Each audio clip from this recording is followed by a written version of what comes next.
Stanford University. Let me review first a little bit about symmetry breaking in general, how symmetry breaking influences the energy levels of systems. And of course, the energy levels of systems can be translated for our purposes into the masses of particles. And I'm going to do that by a simple example, a simple, familiar example.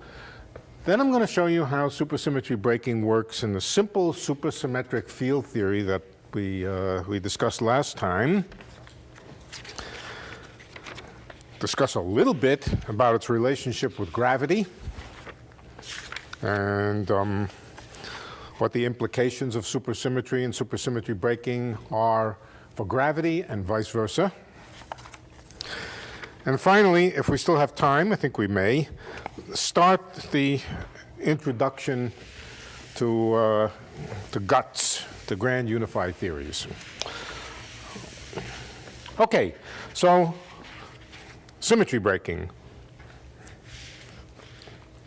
A very, very simple model for symmetry breaking, which really does have all of the physics in it of what we want to talk about, is ferromagnets. Magnets in general, ferromagnets. Ferromagnets are simply systems which are composed out of little microscopic magnets. We don't have to worry about the fact that they happen to be in a chunk of iron. That's not what's important here. What's important is that the world is made up of this world that exists inside the ferromagnet. Let's think of ourselves as being little creatures that live inside the ferromagnet. The ferromagnet is composed microscopically, even more microscopic than we are, microscopically of little elementary magnets. And little elementary magnets interact with each other. In a real ferromagnet, they tend to interact with each other at a bit of a distance. The nearest neighbor interactions are somewhat augmented by next nearest neighbor interactions and next to next nearest neighbor or interactions and so forth. But a very simple mathematical picture of a ferromagnet is that each little elementary magnet interacts with its neighbor. And if the interaction energy is such that it favors, that means it's lower, if the two neighboring magnets are parallel to each other, then that creates a ferromagnet. If they prefer, meaning energetically to be anti-parallel, then it creates an antiferromagnet. And there can be things in between which have no magnetization at all, meaning to say that the magnets are very random and fluctuating and don't tend to point in any direction at all on the average. Ferromagnets, antiferromagnets, and non-magnets. So let's imagine an atom in a magnetic field. First, before we talk about spontaneous symmetry breaking, let's just imagine an atom in a magnetic field. What does a magnetic field do to atoms? Well, even before we talk about the magnetic field, let's just talk about the atom. All right, so the atom may have some angular momentum. Some spin, well, some combined spin, orbital angular momentum, and so forth. And you know that in quantum mechanics, angular momentum along a given direction is quantized. And you know, this is often drawn in elementary textbooks in a way which is somewhat misleading, but let's draw it anyway. You see pictures, frequently in chemistry books, where you have the possible directions of magnetization. Vertically, you plot some component of the magnetization, some component of the angular momentum, like the z component. You pick out the z component. Why? Because z, I don't know. My middle name is Zebulon. It is. And then you say the angular momentum can point in that direction, it can point in that direction, it can point in that direction, it can point in that direction, or that direction. What happened to all the other directions? Don't worry. The important thing is that the components of magnetization, the components of angular momentum along the z-axis are quantized in integer multiples. All right, but they all have the same energy. They all have the same energy, and that's a consequence of rotational invariance. Roughly speaking, I missed some, didn't I? I didn't put some down here, too. Roughly speaking,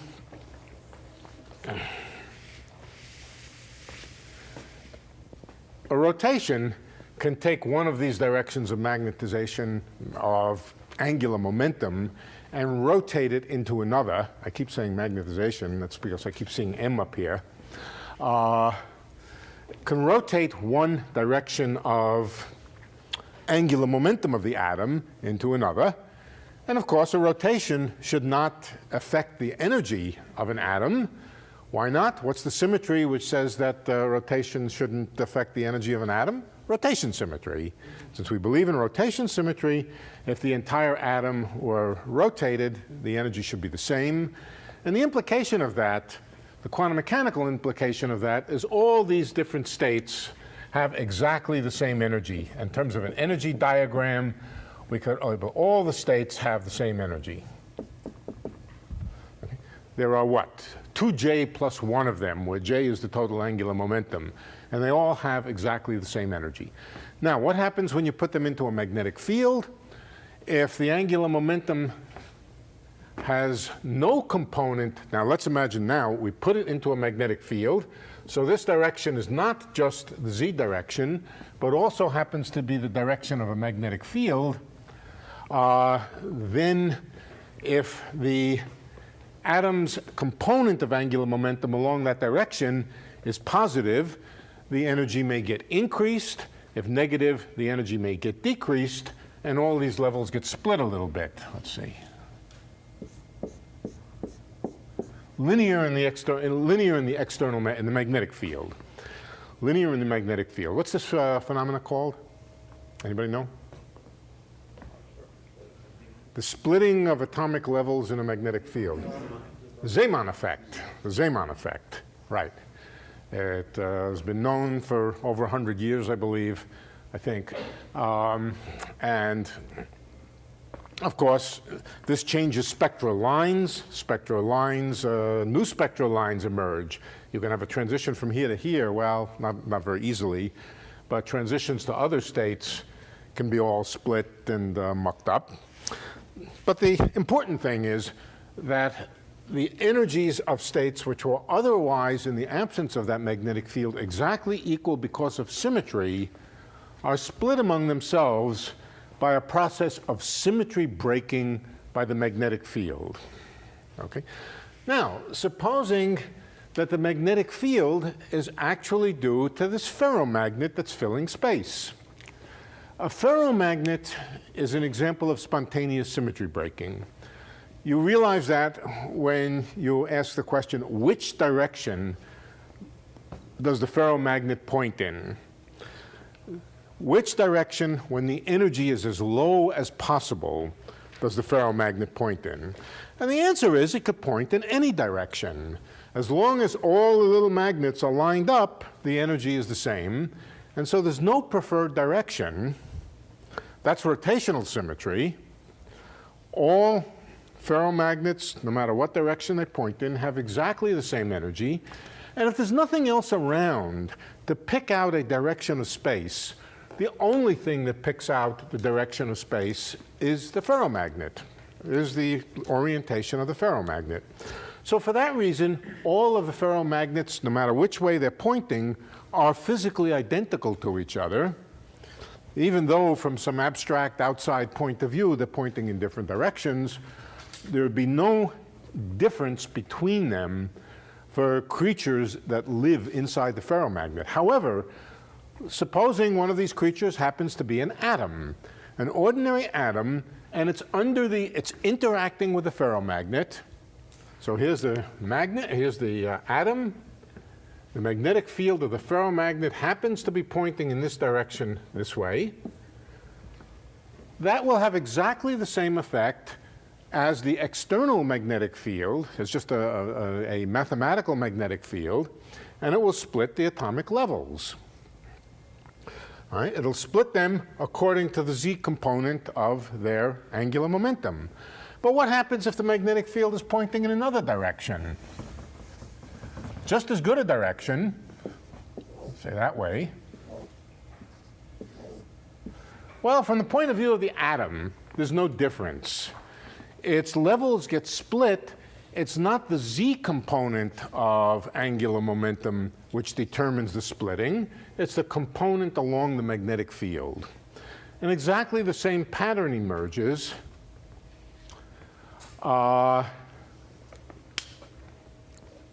with the atomic levels split like this. So the ferromagnet simulates, if you like, the effect of explicit symmetry breaking. Explicit symmetry breaking would mean that the world was fundamentally not rotationally symmetric. Of course it is, and that's confirmed by the fact that you could rotate the whole ferromagnet and everything would be the same. In other words, the symmetry involves not only rotating the magnet, but also rotating the entire world's worth of, little magnets. Somebody inside this ferromagnet, of course, cannot do the experiment. Creatures made up out of the little excitations of the ferromagnet could not do this experiment of rotating the entire magnetic field. So they would say, well, it looks to us like the world breaks the symmetry of rotational invariance. But what is the difference? What kind of experiment could be done from inside the ferromagnet to confirm that this was a case of spontaneous symmetry breaking rather than just the world being asymmetric? And the answer revolves around this phrase that we've used before, Goldstone bosons. Let me remind you what a Goldstone boson is.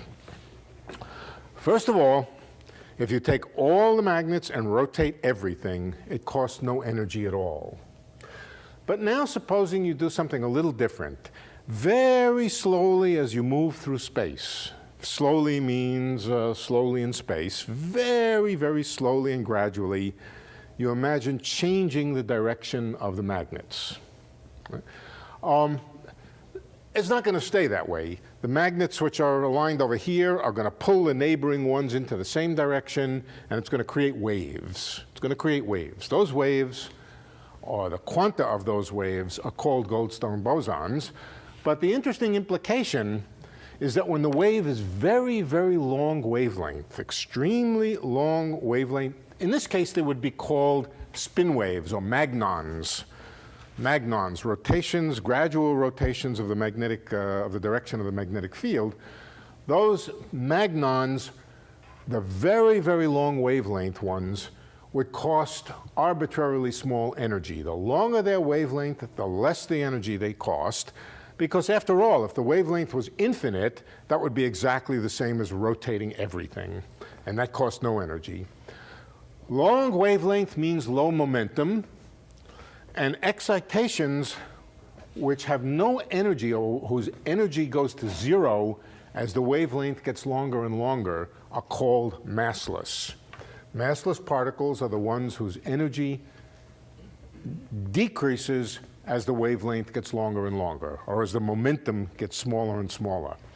So a person living inside this ferromagnet, or perhaps two people living inside this ferromagnet, one over here, one over here, could send messages to each other by wiggling somehow grabbing hold of their local. They can't grab a hold of all of the magnets and rotate them, but they can grab a hold of a couple of magnets nearby and wiggle them a little bit. And the effect of that wiggling a little bit will be to create spin waves or magnons. And those magnons can propagate from one person to another, can send messages with them, and those people living in this ferromagnet, after they've done lots of experiments with these spin waves, will conclude from experiment that those spin waves are massless, that it costs no energy to make very, very long wavelength ones.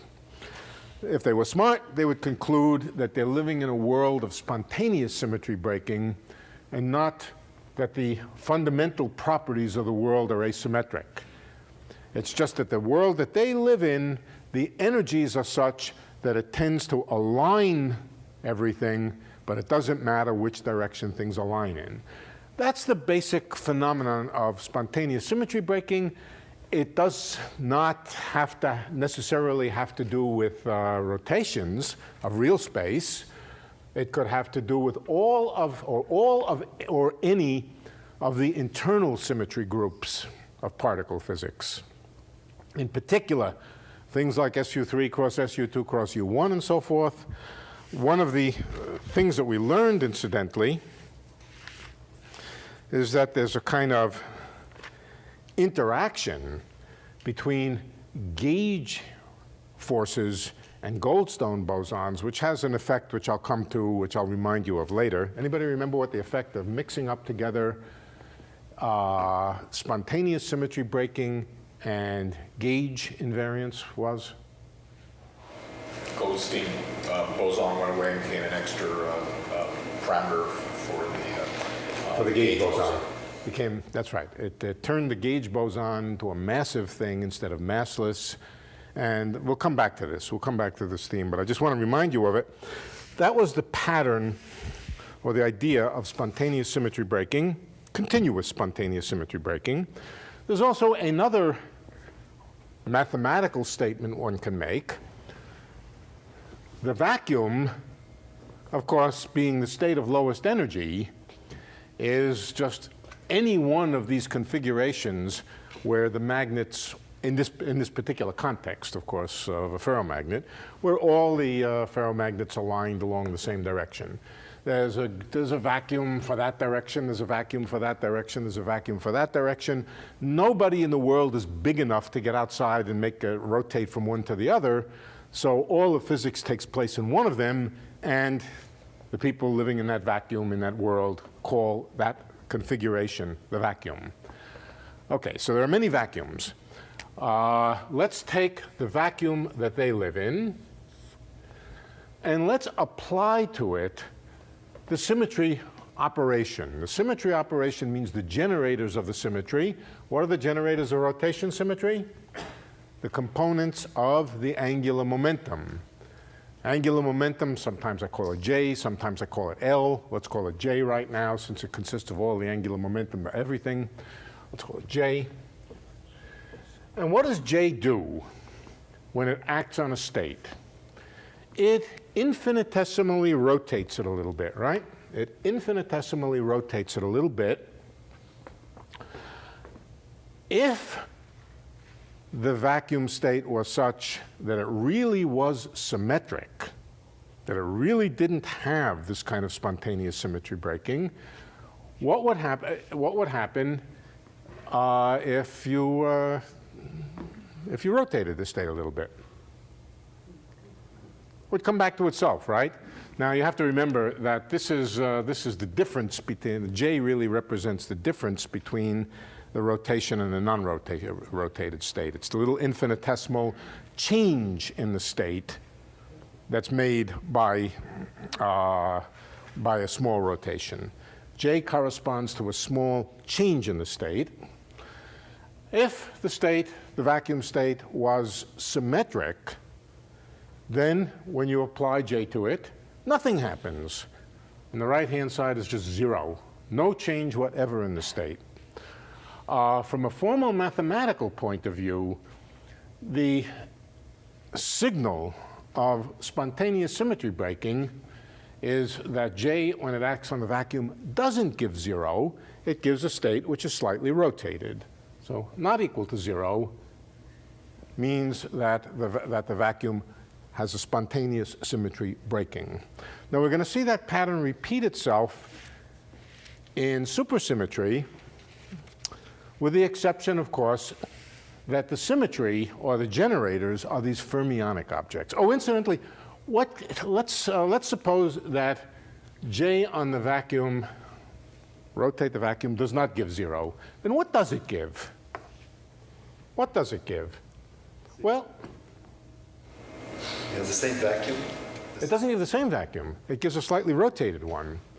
but the slightly rotated one is equivalent to putting into the system an infinitely long wavelength Goldstone boson. So you could say that J on the vacuum creates a very, very long wavelength, infinitely long wavelength Goldstone boson. Does J on the vacuum change the energy? No, it just rotated the vacuum a little bit. And so J, when it acts on the vacuum, we can write here that it gives a Goldstone boson state. Let's call it a GB. It gives a Goldstone boson state. And the fact that rotating the vacuum doesn't cost any energy at all tells us that the Goldstone boson has no energy. This is the pattern. One more point. All these points are important. The magnetization of the ferromagnet is described by a little vector, by a vector. It's a vector at each point of space, and so it can be thought of as a field. It's the local properties of the ferromagnet. And that little vector, of course, is nothing but the direction of the little magnetic moments that are making up the direction and magnitude of the magnetic moments that are making up the ferromagnet. And you can call it M. It's not the same M. Let's call it capital M. Capital M, and it's a vector. It points along the axis of the ferromagnets.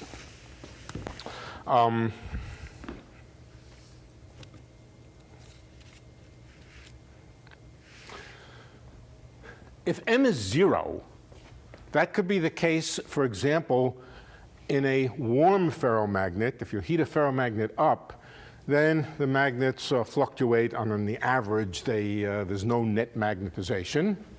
In quantum mechanics, it just may be that quantum fluctuations wash out the magnetization. If M equals 0, that's the situation where we say the vacuum is symmetric. There is no magnetization. If any component of M is not equal to 0, that's another way to represent spontaneous symmetry breaking. If any component of M is not equal to 0, then the system is magnetized along that direction. And if you rotate that component, other components will become non-zero. All right, so if the Z component is non-zero, and you rotate the ferromagnet, the X component may become non-zero, or the Y component may become non-zero. So all of these things are the mathematical and physical correlates of the idea of spontaneous symmetry breaking. Okay, now let's review a little bit about supersymmetry, and I'm going to add a little bit to it. We're not, I haven't finished torturing you yet, tormenting you. We're going to add just a little bit. If we want to do it, we got to do it. Let's just review. We worked out a single example of a supersymmetric quantum field theory, or a supersymmetric field theory. It involved one fermion and one boson field, and I'll just remind you about it.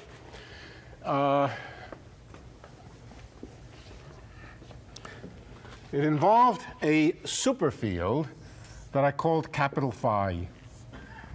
And capital Phi had the property of being a chiral superfield. I won't bother you with the definition of that now, but the important thing about the chiral superfield is that in one form or another, it really only depends on two variables, y and theta. And I'll just remind you, just to put up the equations here, y was equal to the ordinary coordinate x plus I theta bar sigma theta. And that was called a chiral superfield. Okay? It's also complex. It's important that it's complex. And if you wanted to try to make it real, what you would find is that a supersymmetric transformation would generate an imaginary part. So it's not consistent with supersymmetry to say that it's real. That was phi, and we introduced a Lagrangian for phi, first a super Lagrangian. The super Lagrangian, I think I indicated by a capital lambda. And it's a thing which you integrate with respect to space, space-time, and with respect to the thetas. One term was integrated with both respect to thetas and their complex conjugate. We could call it d4 theta, but I'll indicate explicitly that it was an integral over both the thetas and the theta bars. And in the simple example that I worked out for you, lambda was just equal to phi star times phi.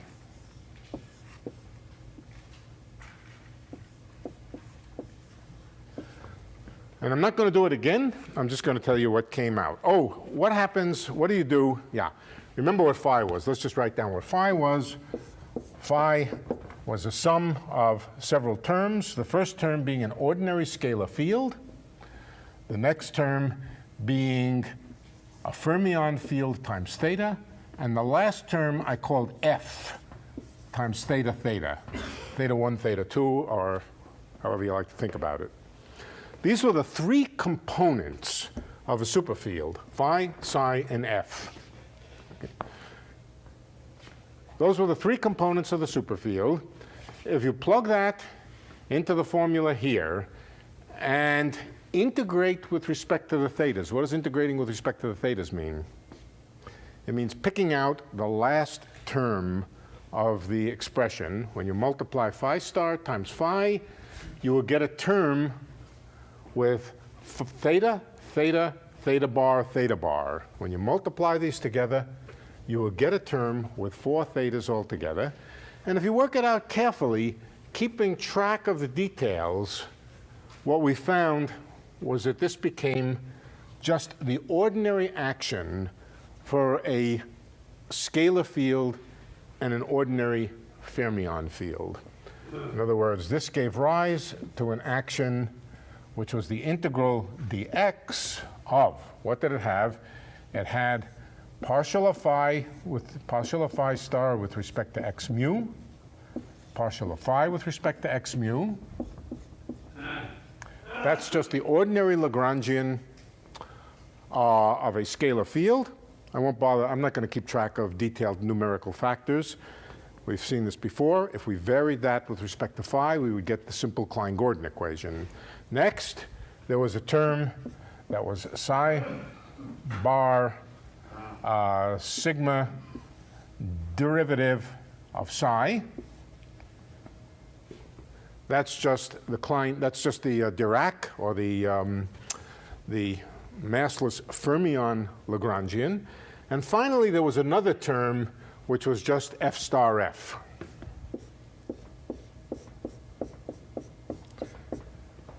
Why just f star f?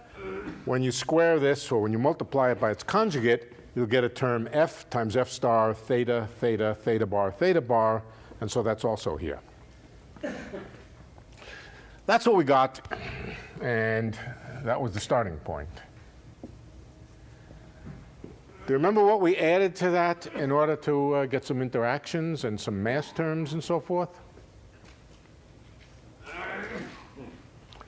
We added something that only involved phi and not phi star. For example, phi squared. We added to the Lagrangian, or the super Lagrangian, phi squared, for example.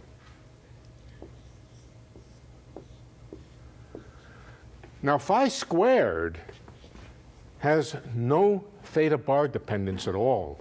It only has theta. So if we tried to integrate it over all 4 components of theta, we would get 0. We would get 0. The right thing to do in this case is just to integrate it with 2 thetas. The theta, let's call it d squared theta. In other words, to pick out the term of phi squared, which has 2 thetas in it. So I'm going to show you how to do that more generally. We did this. The effect of it was to give us a mass for the particles, just review from last time, but I'm going to work it out in more generality. Instead of writing phi squared here, I'm going to write any function of phi. But before I do any function of phi, let's be a little more modest for the moment and just take phi to the nth power. Later on, we can add together terms with different powers. This is a fairly, phi to the nth, we can add up different n's and make a Taylor series expansion of a function, as long as the function is Taylor series expandable. So let's take phi to the n, put that in here, d2 theta, and see if we can figure out what kind of ordinary Lagrangian for the phi, psi, and f come out of it. And this is not hard. This is pretty easy, but I have to do it each time over again because I get confused. So let's just take phi plus psi theta plus f theta theta and multiply it together n times. Okay, let's multiply it together n times. Phi plus psi theta plus f theta theta. We're going to multiply them. Dot, dot, dot, dot. Phi plus psi theta plus f theta theta. And what are we looking for? We're looking for the terms which have two thetas. Only the terms which have two thetas will be interesting because those are the only ones that survive when you integrate it over theta. All right, so which kind of terms? There's really only two terms here, only two kinds of terms in all this multiplication here which have two thetas. The first comes from multiplying a product of phi's with one f.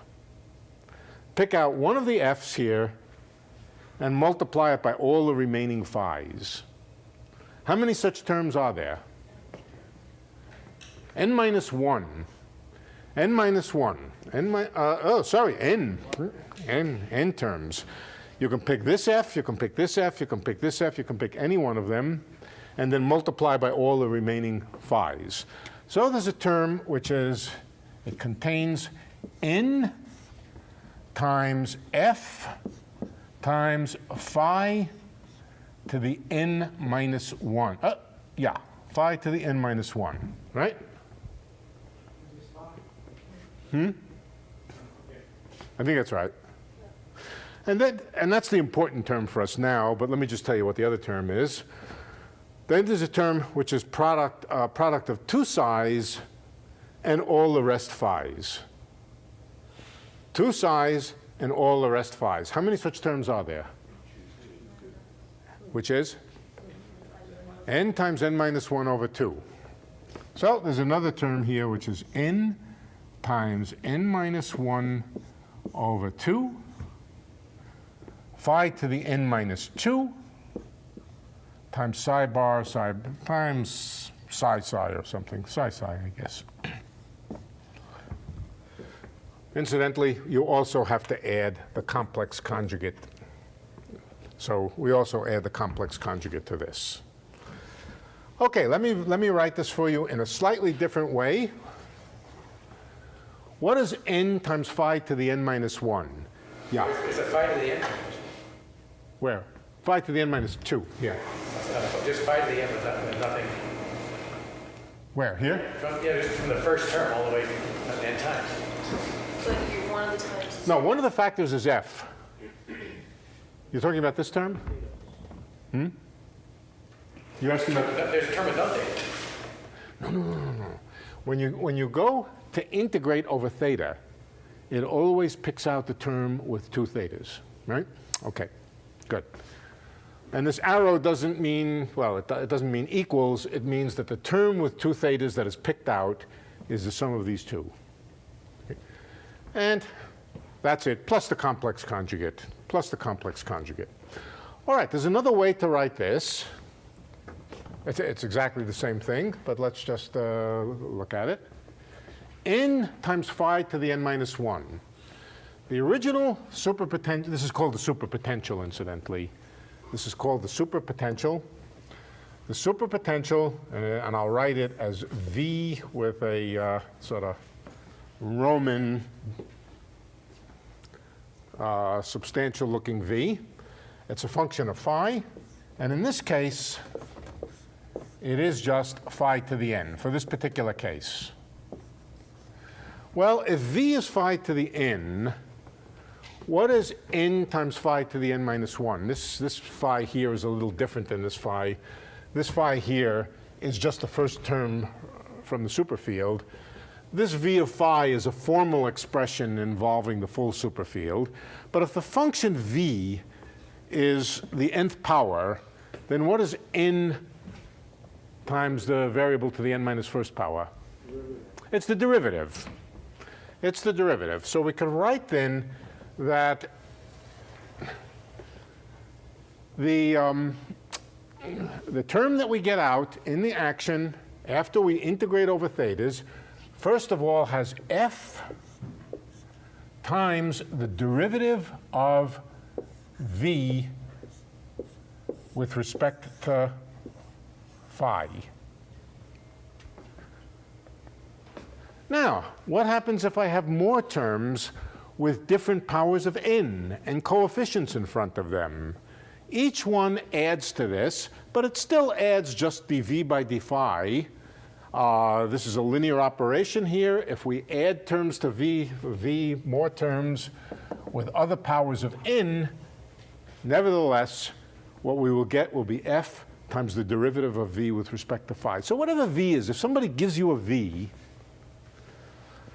you come back and you say that adds to the action f times dv by d phi, and you'll be right. You also have to add in the complex conjugate, f star d v star by d phi star. All right. Good. Also, what about this term here, n times n minus 1 over 2 times phi to the n minus 2? That involves the second derivative. That involves the second derivative of v. It's 1/2 the second derivative of v times psi bar psi, but I'm not going to write it down because I'm not interested in the things that involve the fermions right now. I'm only interested in the things that involve the boson field phi. Right? There's also things involving the fermion field. They're important. But for the moment, I don't want to write them down. Just leave them here. OK, for example, if v was phi squared, then dv d phi would just be proportional to phi. If v was phi cubed, there would be a phi squared here, and so forth and so on. All right, now, f is a peculiar thing. It only enters into the Lagrangian. It has no kinetic term. There's no derivatives associated with it. That means the equations of motion for f don't involve derivatives. They're extremely simple, the equations of motion. They're just algebraic equations for f without any derivatives. And you might as well solve them and eliminate f. To do that, you write down that the total Lagrangian, insofar as it involves f, involves this coming from the d2 theta term and plus f star f coming from this term. And now you have the full dependence of the Lagrangian on this, what's called an auxiliary field. It's auxiliary because we're going to get rid of it. I'm not sure that auxiliary always means that the auxiliary fire department. I don't suppose that means you're going to get rid of it, but I will use the term auxiliary to mean we're going to get rid of it. All right, f times dv d phi plus f star dv d phi star.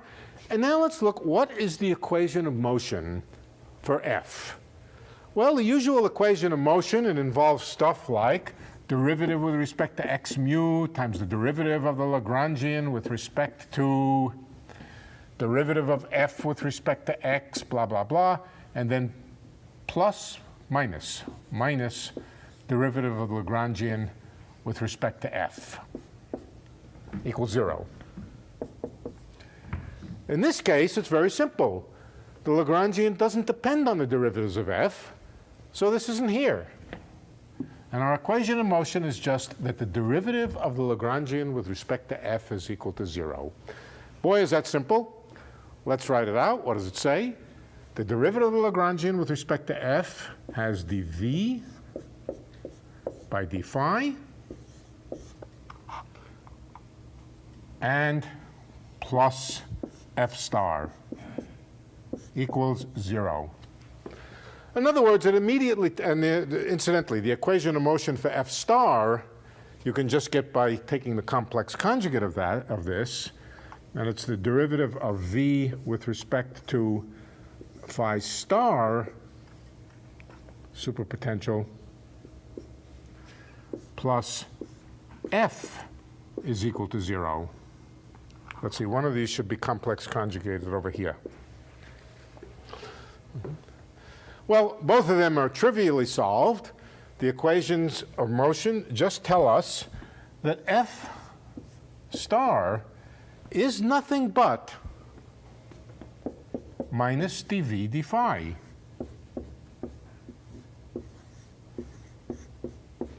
And the complex conjugate. In other words, wherever you saw F, you can eliminate it and put in dv d phi. Okay, where do we see F in the action? We see the action here, F star F. We see F star times dv star d phi star, but what is F star? F star is dv d phi. So this is also going to give us dv d phi times dv star d phi star. Same kind of term as this one will. And this one will, and the other one here will give us exactly the same kind. In fact, two of them have minus signs and one of them have plus signs. The minus signs come from here. Minus signs in dv d phi are minus F star. So, what's that? You wrote the wrong phi in the derivative. Oh, yes, you're right. Phi. Right. F star is minus dv d phi. So both of these terms here are going to have negative signs, and this one will have a positive sign. The net result is that all of this adds up to a potential energy for the phi field. It's in the Lagrangian. It's a term, a potential energy. It's not superpotential, it's just ordinary potential energy. And what is it? Let's just call it ordinary V now of little phi, not the superpotential, and it is just F star F, or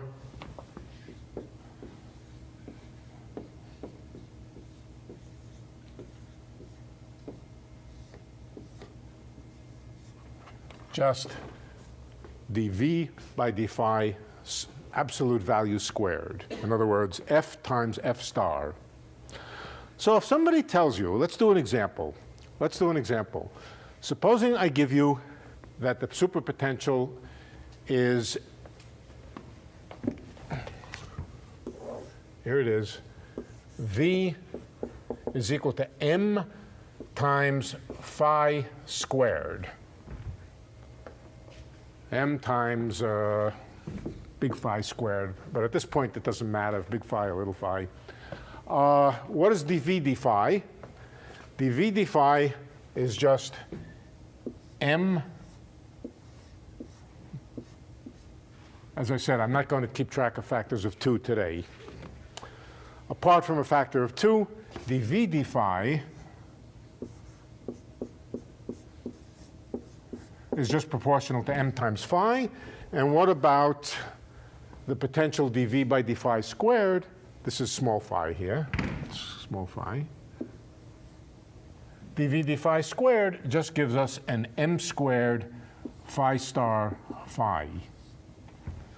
That's a mass term. That's a mass term which, when added to the Klein-Gordon Lagrangian here, would give the Klein-Gordon particle a mass, would give the scalar particle a mass. All right, so that's an example. We worked that one out last time. What happens if you were to have added a phi cubed term? Then this would become M phi squared. Again, not worrying about numerical coefficients. The phi d phi would be M phi squared, and the ordinary potential would be V would be, let's call this G now, not M, G coupling constant. This would be G squared, phi star squared. This would correspond to a Feynman diagram in which 2 particles came in and 2 particles went out, a phi to the 4th term. So if the whole upshot is that if you're given a superpotential, you can read off from it very quickly what the ordinary potential energy of the field is, just derivative of the superpotential squared, or absolute value squared. That's a very simple process. That's what you have to know about supersymmetric quantum field theory to understand a little bit about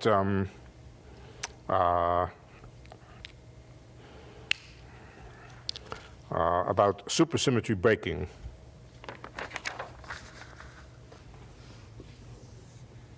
Let's plot vertically the ordinary potential energy, not the superpotential. The superpotential and the ordinary potential, notice that they're quite different. The ordinary potential energy involves the derivative of the superpotential squared, but once you've got it, you've got it. So let's plot V of phi. Notice, first of all, that it's always positive. Where is it? Here. Well, it doesn't have to always be positive. What else can it be? Could be 0, right? Could be 0, but it can't be negative. It can't be negative. All right, so the potential as a function of phi, I'm being schematic. Phi is a complex variable. I can't draw potential as a function of a complex variable. It's a function of phi star phi, but let's just be schematic. It could have a minimum someplace. The minimum is where the vacuum is. The minimum of the potential energy is the vacuum in a field theory. The minimum value of the potential energy is the ground state, and that's where the theory likes to sit at rest in the vacuum. All right, one possibility is that the minimum of the potential happens to be at exactly the bottom here, at V equals 0. The meaning of that is that the vacuum has no energy at all. The vacuum, the energy of the vacuum, the potential energy of the vacuum is 0. The kinetic energy has to do with time derivatives and space derivatives. In the vacuum, those are not there. So the vacuum energy in this case would be exactly 0. What does that imply? That implies that at the minimum, at the place where dV d phi equals 0, V is also 0, or in other words, that at the minimum, dV d phi has to be equal to 0.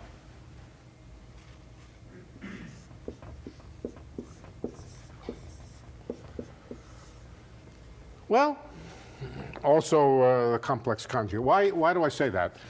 For this to be 0, each factor in here has to be 0. For a thing to be 0, if it's a thing times its own complex conjugate, then the thing inside this also has to be 0. Okay, so if there is a vacuum with 0 energy, then it says that dV d phi is equal to 0. But remember what dV d phi is. It's the F term in the expansion of the superfield. In other words, it's a component of the superfield. It's a component of the superfield, and what it says is, well, what it says is that component of the superfield is 0 in the vacuum, but it also says that the vacuum is supersymmetric. Why?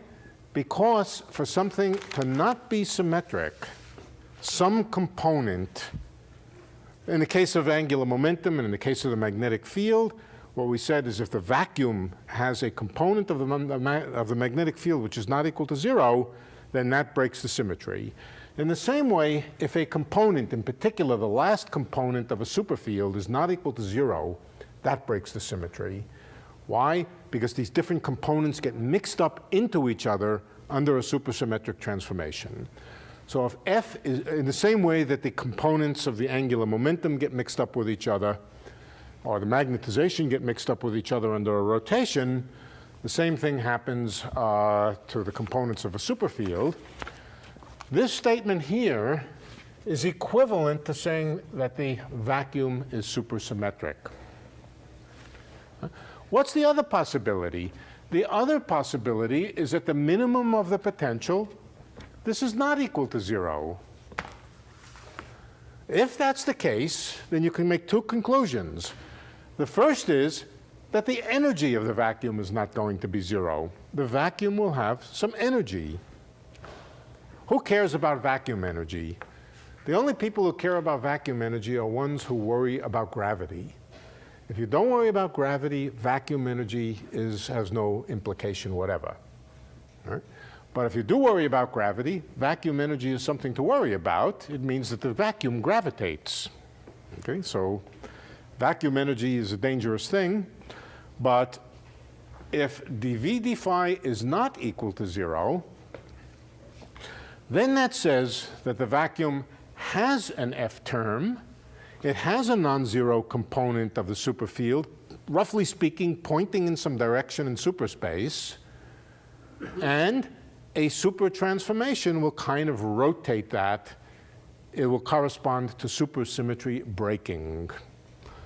All right, so if this is not equal to 0, then supersymmetry is broken by the vacuum. It's spontaneous symmetry breaking. The theory itself was supersymmetric. The vacuum simply has an energy in it. That energy explicitly would gravitate if this was a gravitating theory. But the important thing is, if you work out all of the details of the equations, you will also find, in that case, that it behaves like a magnetic field. F is kind of like a component of a magnetic field, and it has the effect of splitting the masses of the different particles which rotate into each other under the supersymmetry transformation. Which are the particles which rotate into each other under the supersymmetry transformation? The fermions and the bosons.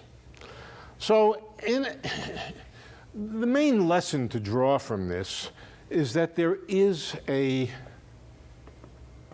theory of supersymmetry breaking which is very close in spirit to spontaneous symmetry breaking, to conventional spontaneous symmetry breaking. It does not require the equations to be not supersymmetric. It requires the solutions of the equations to somehow be non-symmetric with respect to the supersymmetry. And the result is, just like in the magnet, the atom in the magnet will have split levels. In the same way, the analog of the part of the atom in the magnet would be a fermion or a boson, a particle, and the two things which are interchanged by the supersymmetry will have their energies split. The fermions and the bosons. That's the implication of all of this. One more implication. If the vacuum is not supersymmetric, the simple implication of that, just in the same way, if the vacuum is not rotationally symmetric, then a rotation of the vacuum gives you something new, gives you something which is not the vacuum. It gives you a Goldstone boson. What happens if the vacuum of supersymmetry transformation is not symmetric under supersymmetry? Then a supersymmetry transformation on the vacuum gives you something new. Anybody want to guess what that something new is? Well, remember that supersymmetry transformations interchange bosons and fermions. The vacuum is formally counted as a boson state. It's formally counted as a boson state. But whatever the vacuum is, a rotation by a supersymmetry transformation will change it by adding a fermion. A supersymmetry transformation always adds or subtracts a fermion. So the result is that whenever supersymmetry is spontaneously broken in this way, there is a massless particle, and the massless particle is a fermion instead of a boson. It's what happens to the vacuum when you do the supersymmetry transformation. If the vacuum is symmetric, then you don't get anything new. If the vacuum is not symmetric under supersymmetry, which means that this is not equal to 0, then when you do a supersymmetry transformation, you do get something new, and that new thing is a massless fermion. It has a name. Sometimes it's called the Goldstone fermion instead of a Goldstone boson. That makes sense. And sometimes it's called a Goldstino. Ino usually refers to fermion. The Goldstino or the Goldstone boson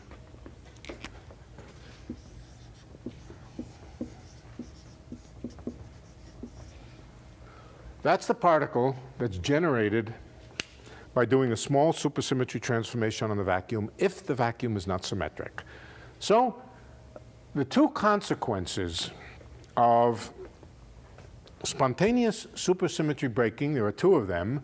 One is that the vacuum energy is not zero. The minimum is not when V is equal to 0, or that's one. So the vacuum energy is not equal to 0. And the other consequence is that there's a massless fermion, a new massless fermion, unexpected, and as unexpected as a Goldstone boson. And there for the same reasons, that the supersymmetry transformation acting on the whole world has to give you a new state, and that new state is called the Goldstone fermion. Okay. That's spontaneous supersymmetry breaking in a nutshell. One more, well, there are two more points. I mean, I want to give you some jargon now so that you'll recognize the jargon. The atom by itself, call that a sector of the theory. The atom interacts with a ferromagnet. Call a ferromagnet another sector of the theory. If the magnetic field of the ferromagnet were exceedingly strong, it would do something awful to the atom. The atom would be unrecognizable. It would make spaghetti out of it. Do you know what an atom looks like when it's in an incredibly strong magnetic field? Into a long, stringy, spaghetti-ish looking thing. Right. The atom would be unrecognizable. But if the magnetic field is very weak, then the atom is quite recognizable. And what you would say, and that's the situation we're going to be interested in, the situation where the magnetic field due to the ferromagnet, we're not interested in ferromagnets, but by analogy, the magnetic field of the ferromagnet is very weak. The atoms are ordinary atoms, and their levels are only slightly split.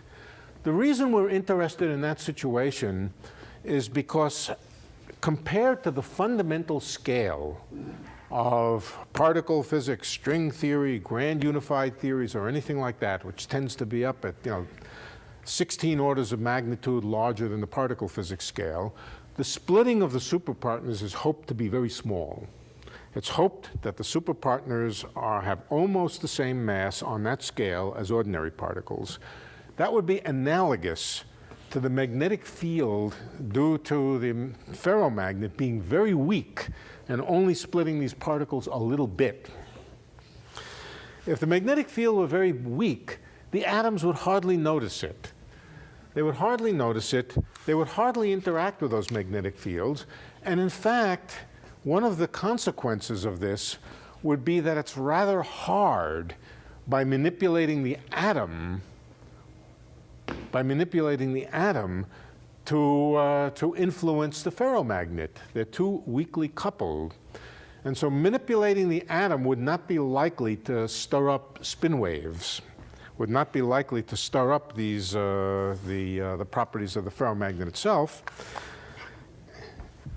And in the language that we use, the ferromagnet would correspond to what's called a hidden sector. It's a hidden sector in that unless this was a very sophisticated atom, it wouldn't even notice the ferromagnet. It would just be tiny, tiny splittings, and the ferromagnet would be a hidden sector. In the same way, particle physics, supersymmetric quantum mechanics also requires hidden sectors and additions of new objects and new particles in order to break the supersymmetry. It's not a pretty business. It's a contrived business. You have to add particles, you have to add fields. By the time you're finished, you have a rather complicated construction. And the complicated construction is necessary to split among the fermions and the bosons. That's, and the ingredient which does it is often called a hidden sector. It's the thing which precipitates the symmetry breaking. Those are some words that, that go along with supersymmetry.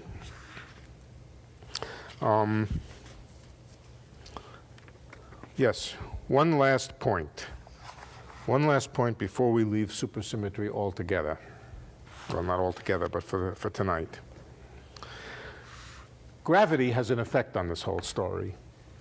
Gravity has an effect on this whole story, and it's a significant effect. First of all, this has an effect on gravity, and second of all, gravity has an effect on it. What is the effect of a positive vacuum energy? If supersymmetry is broken, it says that dV d phi is not equal to 0, and it says that the vacuum energy is not 0. What does a non-zero vacuum energy, and in particular a positive non-zero vacuum energy, do to the world? Okay? What does it do to the world? Well, yeah, it's a cosmological constant. It goes into the equations of gravity as a source on the right-hand side of gravity, and it causes accelerated expansion of the universe and very rapid. If the particle physics scales here were ordinary particle physics scales, it would be a very rapid inflation or a very rapid acceleration of the universe, and it would be quite intolerable if the scales that appeared here were anything like the scales that appear in the standard model or anything, or the supersymmetric version of it. And so this is a bad thing. This is not a good thing to have a vacuum energy in a theory, or a large vacuum energy in a theory. And this vacuum energy would be quite large if it was what we relied on to split the particles. If it was what we relied on to split the particles, this vacuum energy would be huge, and it would completely destroy any possibility of this theory being right. I'm going to tell you a fact, or a couple of facts. One is the effect of gravity on this equation right here. The effect of gravity on this equation right here is to add, or actually to subtract, another term. This other term is do I have the Planck mass in the right place, or do I have it upside down? Oh boy, it's going to take me an hour to figure out. dV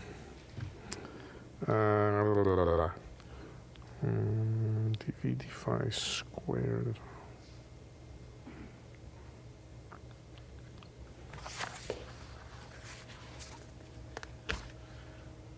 I think the added term is -3. Now, don't worry about the 3. The 3 is not it. I promised you I wouldn't put in numbers. This is the one I happen to remember. Not important, though.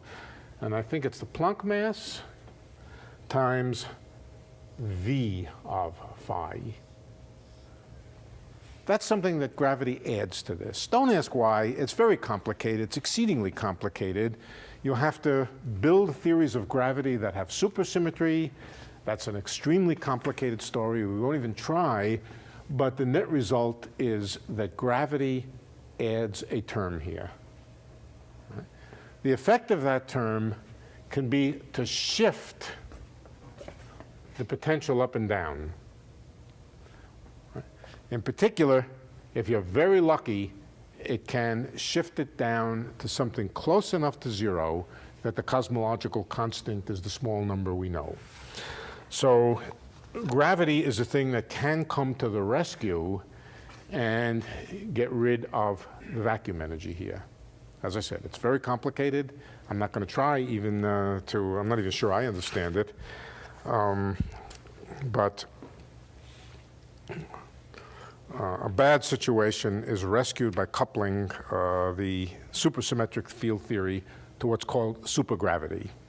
Hard stuff. The other thing is a little easier to understand, but not easy to understand. but still easier to understand. It has to do with this, it's related to the Higgs phenomena. And the Higgs phenomena had the property that it took the Goldstone boson and combined it together with the gauge boson and made the gauge boson massive. So let me just say a few words about that. This is something that's a little bit easier to understand. If you have a particle of spin j, or spin, yeah, let's say spin j, how many states does it have? Well, the answer is 2j plus 1. How many spin states? 2j plus 1. So for example, if the spin of a particle is 1, the photon has spin 1. Any gauge boson has spin 1, then it has 3 states, right? 2j plus 1 is 3 states. And so forth and so on, depending on the spin of the particle. Now, a photon only has 2 spin states. And that's connected with the fact that it's massless. All right, so let's say some things about particle masses and spins and so forth. Supposing I told you that, let's not take an electron, yeah, let's suppose the photon were massive. Let's suppose the photon were massive. And I told you it only has 2 spin states, namely spin along its direction of motion as a spin vector pointing along the direction of motion, or the spin vector pointing opposite to the direction of motion. It has spin 1, but only 2 states. Okay? If the, let's see, how do I want to say this? Yeah. Then you would tell me there's something inconsistent about this. You would say, if the photon has a mass, you can Lorentz transform it, or equivalently run along and keep up with the photon so that it has no momentum, but a spin. Lorentz transforming it doesn't change the fact that it's spinning. So let's take this spin state here and Lorentz transform it so that we're moving up along with it. The photon no longer has any momentum, but it has a spin. And now Lorentz transform it in this direction here. What have we made? We've made a photon whose spin is not along its direction of motion. Okay? All right, so we brought it to rest and then transformed it in some other direction. So therefore, if the photon is massive, it has to have all 3 spin states. It has to have spin along its axis, spin opposite to its axis, and the 3rd spin state also. On the other hand, if the photon is massive, massless, you can't bring it to rest. You can't bring it to rest. You can't do this operation. All you can do is rotate the entire state of the photon without bringing it to rest, and all that does is simultaneously rotate the momentum and the spin. So if the spin was initially along the axis of the motion of the photon, it will stay that way. The upshot is massless particles, or a massless photon, for example, can have and does have only the 2 spin states along its axis and opposite to its axis. How do the gauge bosons of the electroweak theory get another component of spin? It would be the component of spin along the direction of motion where the spin along the direction of motion was 0. +1, -1, and no spin along the z-axis at all altogether. Where does that extra component of the spin come from so that the photon, or not the photon, but let's say the Z boson or the W boson can be massive? Where does it come from? And it comes from the Goldstone boson. The Goldstone boson, together with the 2 polarization states, the 2 spin states of the massless Z and W, combine together and make enough states to be the massive Z and W, which requires 3 states. The same exact thing happens when you combine 2 particles from a supersymmetric theory. The 2 particles are, first of all, the massless gravitino. Sorry, sorry, I didn't have let's forget the massless Goldstino. The massless Goldstino, where is it? Goldstino, come out, where are you? Well, some other board. All right. The massless Goldstino has two spin states like the electron, exactly like the electron. And the massless Goldstino can either have its spin along the axis of motion or opposite to the axis of motion. There's another particle, which is the supersymmetric partner of the graviton. We haven't even talked about gravitons, but you all know they exist, or they have to exist in a gravitational theory. So what's the spin of the graviton? 2. Spin 2. Right. The spin of its partner is not a half-spin particle. It's a spin 3/2 particle.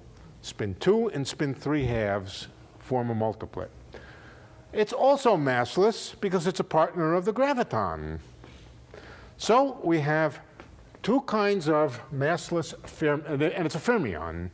So we have two kinds of massless fermions. They're distinct and they're different. One is the gravitino, which, if it's moving along this axis, can have spin 3/2 along that axis, or spin minus 3/2 along that axis. But if it were massive, it would also have to have two other spin states, spin 1/2 and spin minus 1/2. Right? It would have to have the rest of the full spin multiplet. It would have to have spin minus 3/2, minus 1/2, plus 1/2, and spin 3/2.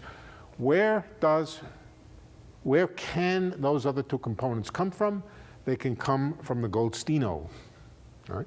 So the Goldstino combines together with the graviton in exactly the same pattern as the Goldstone boson can combine together with a gauge boson to make a massive object. That's believed to be the case. Of course, nobody knows that this theory is right, but if it is right, there will be a massive spin 3/2 particle, something we have never seen, an elementary particle of spin 3/2. It will be a massive spin 3/2 particle, but it will be as hard to produce in the laboratory as it is to produce a graviton. It will be no easier, which means you're not going to see it. That's supersymmetry. I'm sure it's more than you thought you wanted to know about it. Believe me, it's more than I want to know about it. But I have to know about it because I'm required to. It's part of my contract with Stanford. And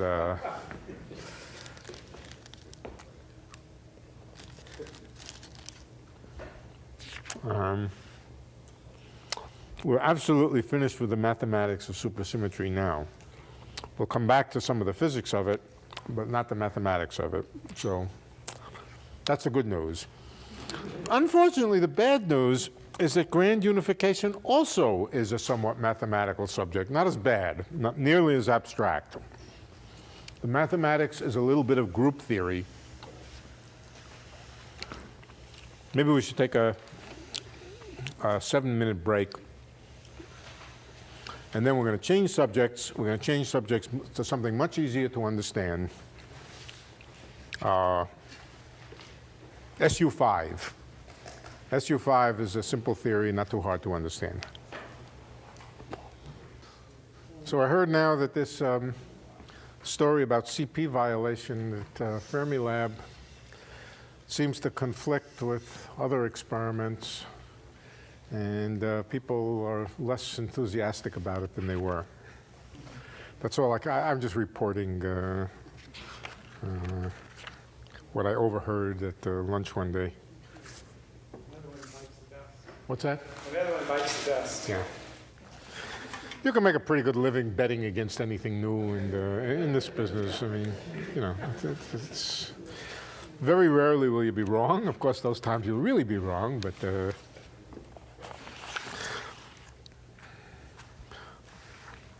all right, so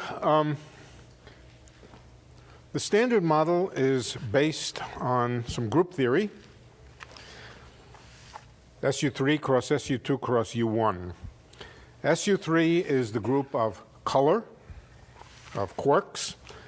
SU2 is the weak interactions, and U1 is closely related to the electromagnetic interactions in a way that I'll be a little more precise about today than I was last time. SU3 cross SU2 cross U1 is a group.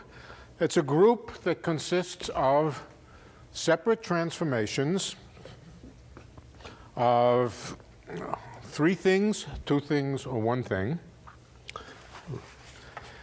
But people have wondered whether the whole structure could be embedded in some group which is more symmetric and more simple than SU3 cross SU2 cross U1.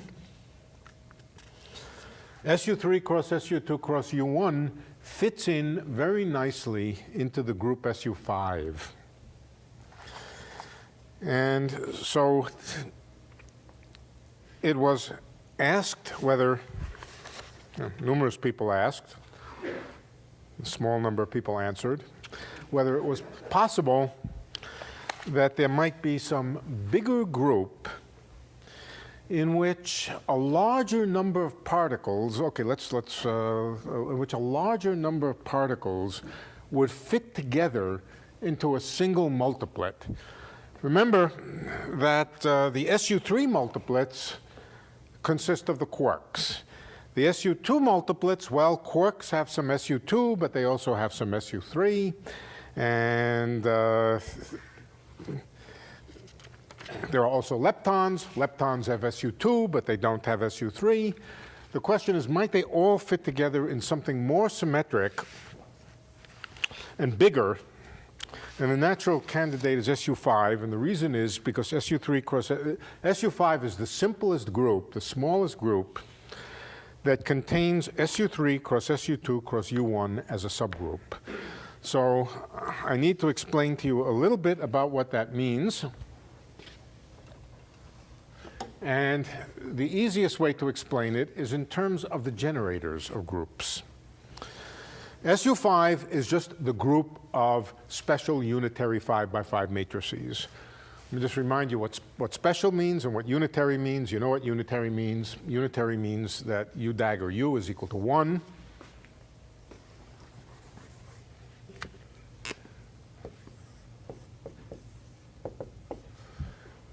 And special means that the determinant of U is equal to 1.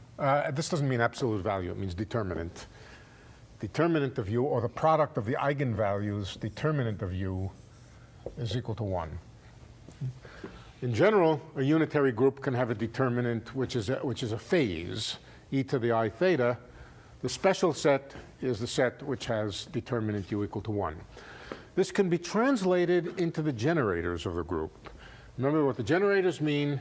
It means that group elements which are small deviations away from the identity. This is the identity element. This means the number 1. The small deviations away from the identity element, small infinitesimal transformations, can be written in the form of 1, that's the identity, plus I times its small number times one of the generators of the group. The generators of the group correspond to the different directions about which the different independent directions of transformation that you can do. In the case of angular momentum, it will be the 3 axes. In the case of SU5, there's some independent set of generators. How many generators are there for, how many linearly independent generators there are? We'll work that out in a minute, but the answer turns out to be 8. I think we've talked about that before. And so you characterize the group by the generators and the commutation relations among the generators. But before we do that, the unitary character of the group elements translates into the Hermitian character of G. So G is equal to G dagger. That's an abstract group statement, but it's also a concrete statement about 5x5, well, n by n matrices. We might as well now specialize to 5 by 5 matrices, but everything I say here is also true for n by n matrices.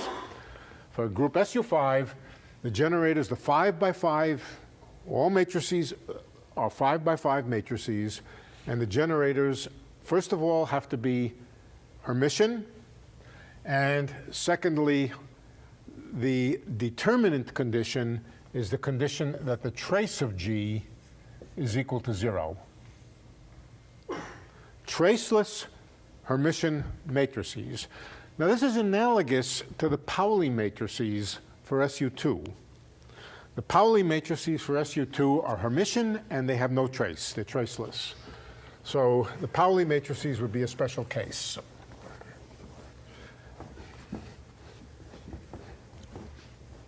Let's see if we can count how many such independent matrices there are. 5 by 5, linearly independent. Well, they're 5 by 5 matrices. They're Hermitian. That means that the on-diagonal elements are real, and the off-diagonal elements, these are real, real, real, real. The on-diagonal elements, off-diagonal elements are complex in general, but when you reflect them about the axis, they just complex conjugate, and that's the character of a Hermitian matrix. So the question is, how many parameters are there? How many real parameters, real, independent real parameters are there in such a matrix? Well, you start off with the total number of them, n by n, that's n squared. Okay. It looks like there's some constraints. C is equal to C dagger. However, that sounds like it cuts the number of components in half, but not really, because a complex number has a real and imaginary part. So this is two independent components, or two independent real numbers, and these two together are simply two independent real numbers, just as they look. So the number of independent components of a square Hermitian matrix like this is n squared. But then we have to subtract 1 for the trace condition. The trace condition is that the sum of the diagonal elements add up to 0. And so the answer is there are n squared minus 1 generators of the group SUN. Let's just check that for the one case that we know. For SU2, n squared minus 1 would be 2 squared minus 1 would be 3. And they would be the 3 Pauli matrices, or the 3 components of angular momentum would be an example, 3 components of spin.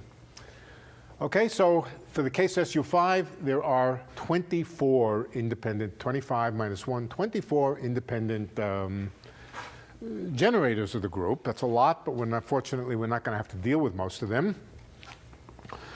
The question is, which subset of them correspond to the generators of SU3, SU2, and U1? All right, so this is not hard to figure out.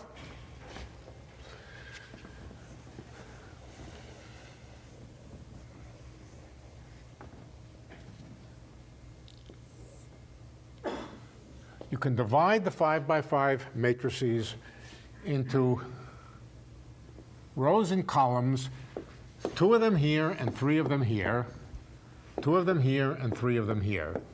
The 2 here are for SU2. Okay? If you put up here in the corners the generators of SU2, the generators of SU2 are 3 generators. What are they? They're the Pauli matrices. In the context of spin, the Pauli matrices are usually called sigma. In the context of internal symmetries, they're often called tau. Tau 1, tau 2, tau 3. So I'll write them down over here. Tau 3 is just 1 minus 1, 0, 0. Tau 1 is 1, 1, 0, 0. And tau 2 is minus I, 0, 0. Okay, those are the 3 Pauli matrices. And if you just stick in this corner the tau matrices, notice that they are traceless. They're already traceless. They are Hermitian. And you put 0 everywhere else. These are the generators of SU2.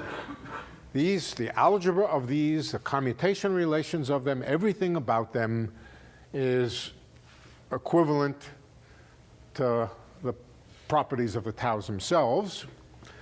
And so among the 5 by 5 matrices, generators, the subset which just live in this corner over here are generators of the group SU2. Okay? The ones down here, I won't write them down, there are 8 of them. They're usually called lambda, has nothing to do with the cosmological constant. There are 8 of them. 3 by 3, they're 3 by 3 Hermitian traceless matrices. Those are the generators of SU3. So to speak, SU2 lives up in here, and SU3 lives in here. Now, the SU2 and the SU3 matrices by themselves are traceless. There's one additional generator which commutes with all of these, which commutes with all of them, and which describes the U1 properties of elementary particles. So the U1 particle, and that's a diagonal matrix which has 0 trace. It commutes with SU2 because it's proportional to the identity in here. Let's call it, let's see, what did I call it?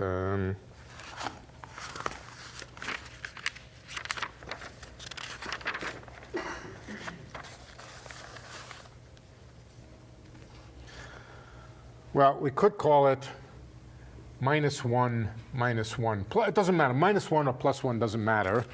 You just change the sign of it. That would just, it's a convention whether you put -1 or +1 in here. But it's proportional to the unit matrix in the 2-dimensional substructure here associated with 2. So it's just the unit matrix with a minus sign in this case that I put in here for reasons that have to do with old conventions.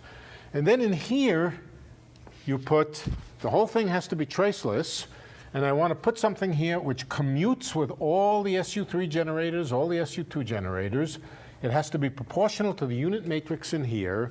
And what do I need it to be? I need it to be, if this is 1, so the trace of this is -1, I want 2/3, 2/3, and 2/3. 0 everywhere else. All right. This generator has a name. It's called Y. It's a generator of SU5, which distinguishes the SU2 block from the SU3 block. It has different values in the SU2 block than it does in the SU3 block. In the SU2 block, it has values -1. In the SU3 block, it has value 2/3. I've chosen 2/3 here. It was a convention that I put -1 here. I could have put anything here as long as these two are the same.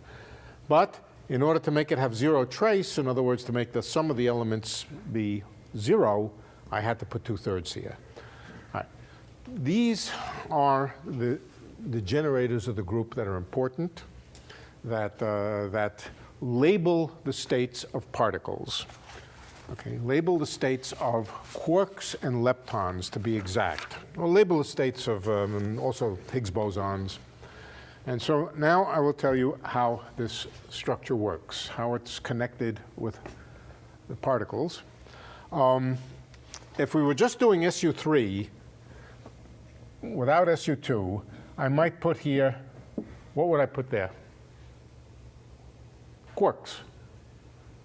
I would say the SU3 matrices, the unitary SU3 matrices, act on a column vector of quarks. What are the column vector? The colored quarks, red, yellow, and green, or whatever we call them, and mix them up among themselves. Right?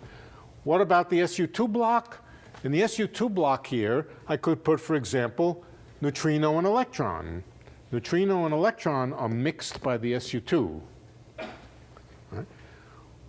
There's 5 of them here, and so the question is, what particles shall I identify with the basic 5-plet, with the basic 5-dimensional column vector here that these SU5 transformations act on? All right, in order to answer that, Well, we'll answer it by just some guessing and some educated guessing. Okay. But before we do it, let's write down the whole collection of fermions that are in the Standard Model. The whole collection of them. Now, I don't have to write the whole collection because they come in families. They come in 3 families: the electron, neutrino, up-down family, the muon, neutrino, charm, strange family, and the last family that involves the tau and the other quarks. All right, so we just focus on one family now, the electron, neutrino, up quark, down quark family. Let's write them all down, count up how many there are, and see how we might fit them into representations of SU5. Now, why do we want to fit them into representations? Or what would be the implications of fitting them into SU5? Remember that the symmetry group also has other implications. There are gauge bosons that go with the symmetry group. For example, for the SU3, what are the gauge bosons for the SU3 group? The gluons, all right? All right, so there are 8 gluons associated with the 8 generators of SU3. What about the SU2 gauge bosons? Those have to do with the W+, the W-, and Z and photon bar, some combination of Z and photon.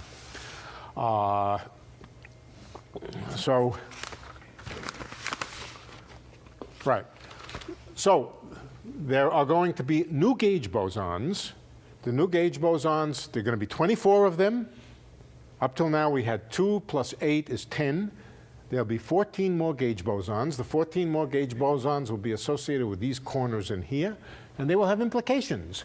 There will be new interactions, new forces associated with them, new kinds of particles, and that's what we want to get after. All right, so let's write down all of the particles. Now, before I do so, I have to tell you something else. As you know, fermions come in left-handed and right-handed types. The left-handed fermions are the ones which interact weakly with the weak interactions. Only left-handed fermions have the SU2. The right-handed fermions don't. Right-handed fermions have no weak interactions. Okay? Only left-handed fermions have weak interactions. On the other hand, the color interactions are there among all quarks, both left-handed and right-handed. So this is an odd, sort of peculiar structure. The SU2 cross U1 is usually identified as SU2 cross U1 of left-handed particles, not right-handed particles. Now, the relationship between left-handed particles and right-handed particles is the following. Well, one is left-handed and one is right-handed. But there's another way to think about it. You can think of it as particle and antiparticle. The antiparticle of a right-handed particle is itself left-handed. It is not the left-handed, the antiparticle of a left-handed electron is a right-handed positron. Handedness changes when you go from particle to antiparticle. That means you could label all of the particles as left-handed, if you like. Among the electrons, for example, you could say the independent electron states are left-handed electron, left-handed positron,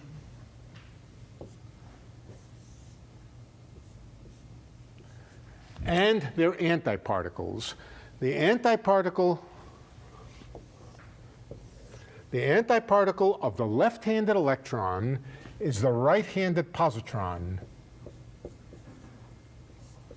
And the antiparticle of the left-handed positron is the right-handed electron.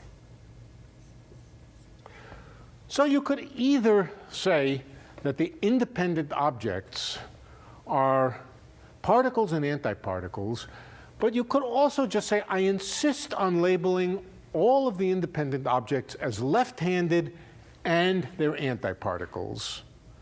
Just concentrate on the left-handed objects, label all objects as left-handed or the antiparticles of left-handed particles. That's another way to describe all of the fermions of the Standard Model.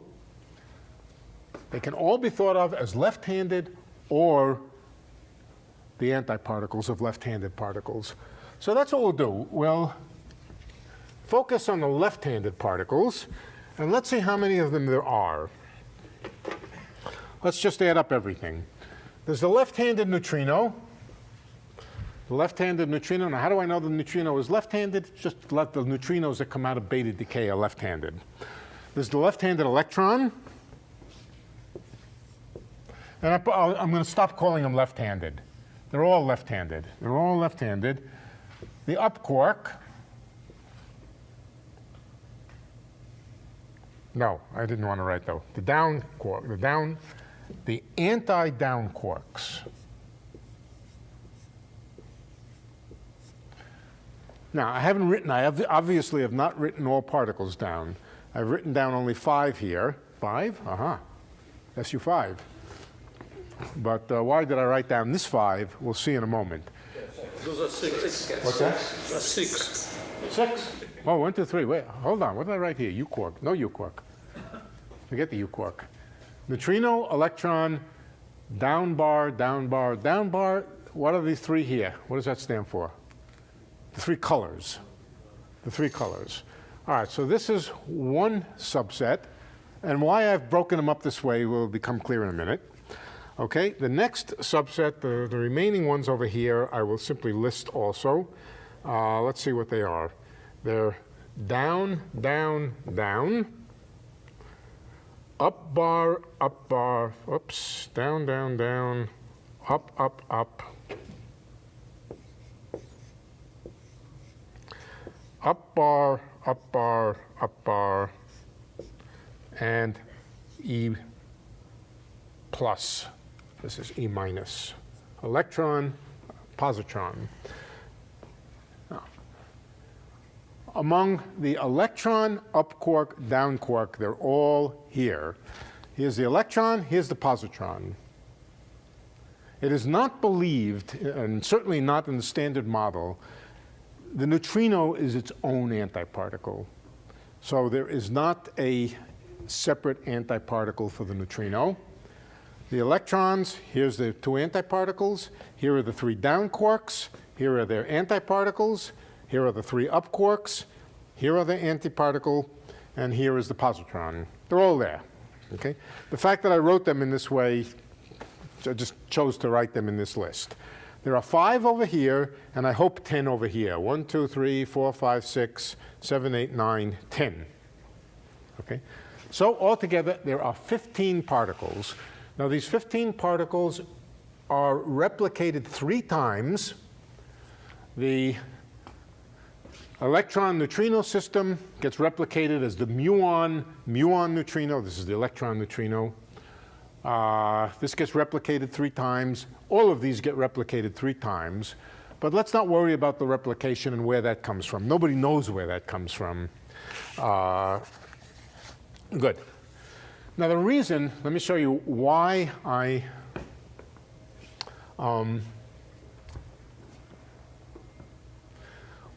chose this particular pattern here.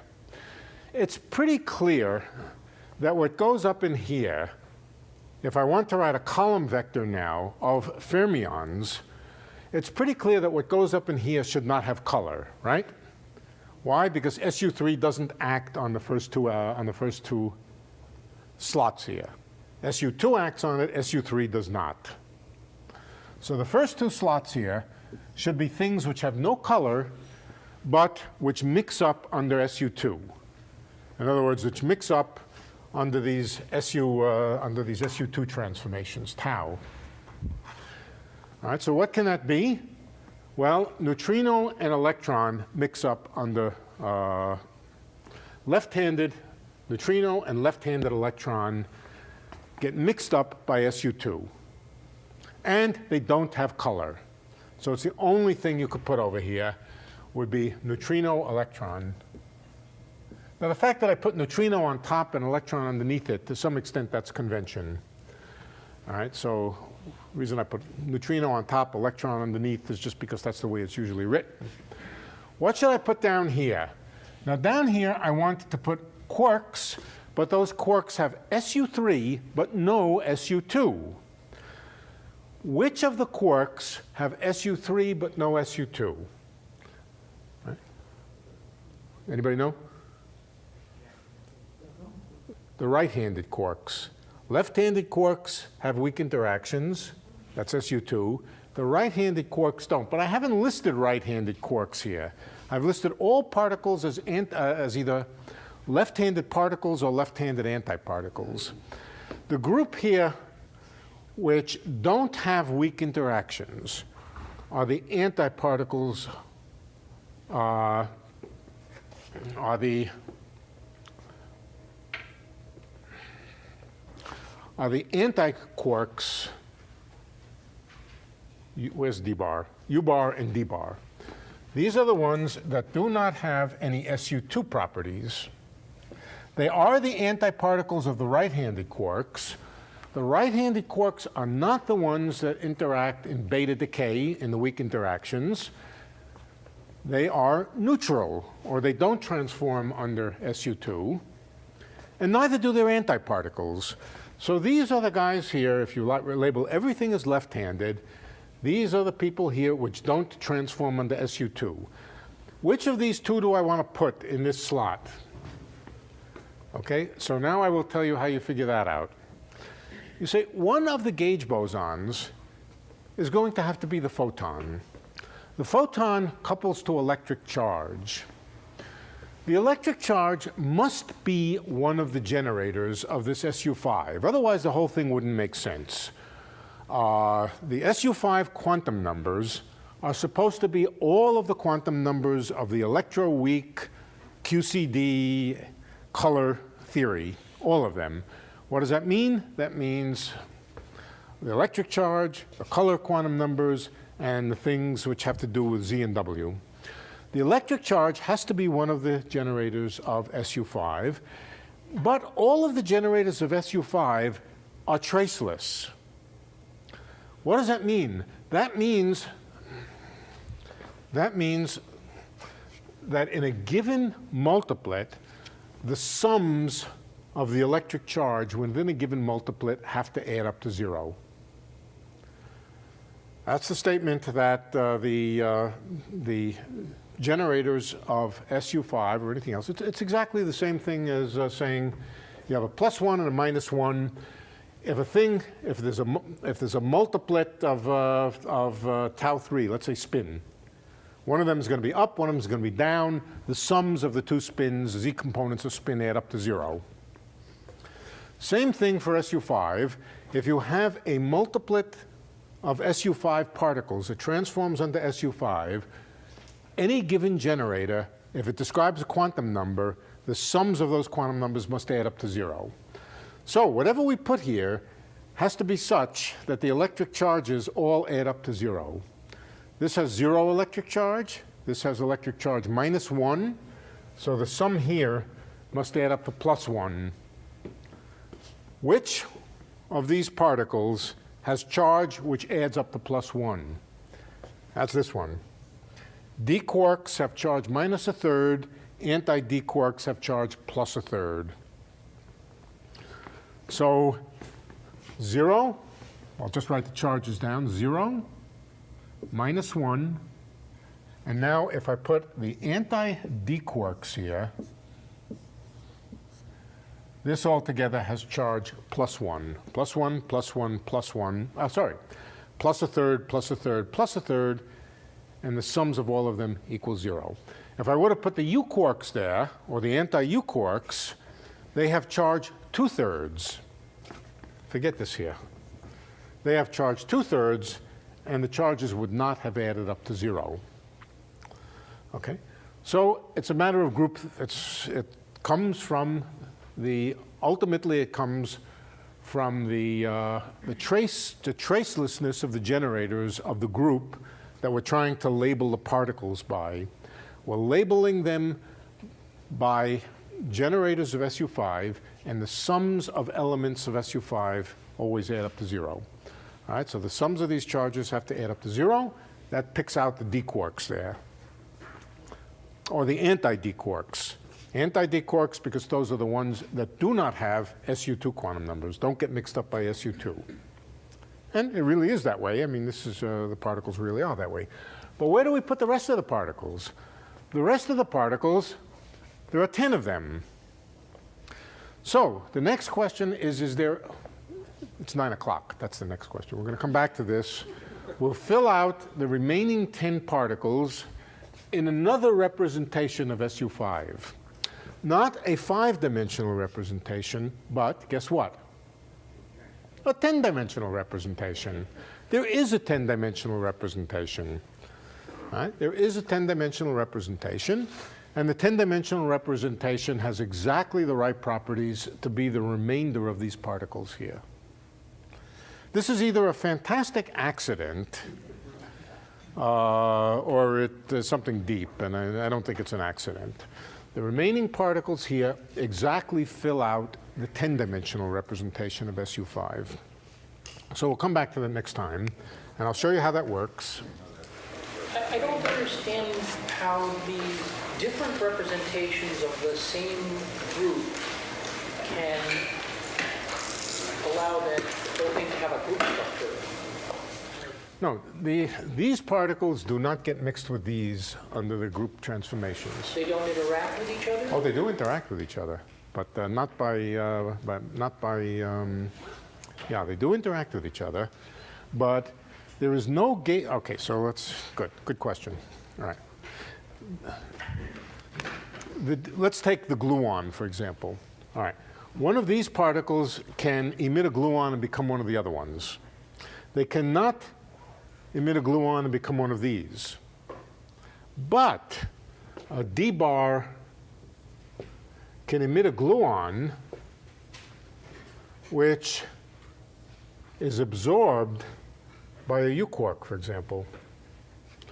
So the generators take the generators, which are the same as the emission matrix elements for the gluons here. They take one quark to another. They take these to these to these, but they don't take this to this. However, that doesn't mean they don't interact. Right. Okay. Same thing here, same thing. All of the generators of SU5 mix these up among themselves, do not mix these with these, but that simply means that in order to have this side interact with this side, you have to emit and then absorb. So you can have the group of 5 over here interact with the group of 10 over here by exchange of gauge bosons. Okay? Yeah. Yeah. Also, the Higgs boson gets into it and makes them interact. Yeah. For more, please visit us at stanford.edu.